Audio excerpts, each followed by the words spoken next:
రుద్రాని వేసిన ప్లాన్ని ఎలా అయినా తిప్పికొట్టాలని కావ్య అయితే కనకం దగ్గరికైతే వెళ్తుంది. అమ్మ నేను చెప్పినట్టుగానే చెయ్యి అంటే, సరే ఇదంతా దేనికి చేస్తున్నావు చెప్పు కావ్య అంటే, నేను ఇప్పుడు చెప్పలేనమ్మా దానికి అని అంటుంది. సరేలే నువ్వు ఏది చేసినా మంచిగా చేస్తావు కదా, ఏదో బలమైన కారణం ఉంటే తప్పక నన్ను అడగవు కదా అని అంటుంది. సరే నేను వచ్చి రేపు మాట్లాడి స్వప్నని ఇక్కడ శ్రీమంతం చేసేలా మాట్లాడతానంటే, అక్కడ ఉండేది రుద్రాని కావాలని ఇదంతా చేస్తుంది అంటే, ఇక్కడ ఉండేది కూడా కనకమే, దుగ్గరాల ఇంటికే ముగ్గురు కూతుర్ని పంపించిన తెలివి నాది అయితే అంటుంది. ఈ లోపల అయితే రుద్రాని అయితే శ్రీమంతానికి ఏమేమి పట్టీలు కావాలి అని చెప్పని తన కొడుకు చేత అన్ని రాపిస్తూ ఉంటుంది.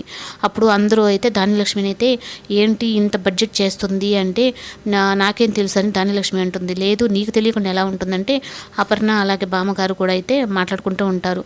ఎవరు సొమ్ము ఎవరు ఏది చేస్తున్నారు అని చెప్పని మాట్లాడుతూ ఉంటే, మొత్తం 20 లక్షలు అవుతుందని కావ్య దగ్గరికి అయితే ఆ స్లిప్ ఎత్తుకొని కావ్య దగ్గరికి ఇస్తే 20 లక్షలు అవుతుందంటే, ఇంకా కావ్య ఒక మాట మాట్లాడకుండా చెక్ అయితే రాసిస్తుంది. ఇదంతా చూస్తూ అయితే రాజు అయితే తల పగిలిపోతుంది, నాకు కాఫీ పెట్టివ్వు అంటాడు. ఆ చెక్కు రుద్రాని దగ్గర ఇచ్చే లోపలే కనకం వచ్చి, నేను మా కూతురికి మా ఇంటి ఆచారము మా ఇంటికాడే చేసుకోవాలని చెప్పానంటే, మా అమ్మలు ఇంట్లో చేస్తున్నప్పుడు ఈ చెక్ అవసరం లేదు కదా రుద్రాని అని చెప్పని రుద్రాని ముందే ఆ చెక్ అయితే చించేస్తుంది. అంతా వేసిన ప్లాన్ అంతా నాశనం అయిపోయిందని చెప్పని రాహుల్ రుద్రాని అయితే బాధపడుతుంటారు. స్వప్న అయితే నేను గ్రాండ్గా సెలబ్రేట్ చేసుకోవాలనుకుంటే కావ్య అంతా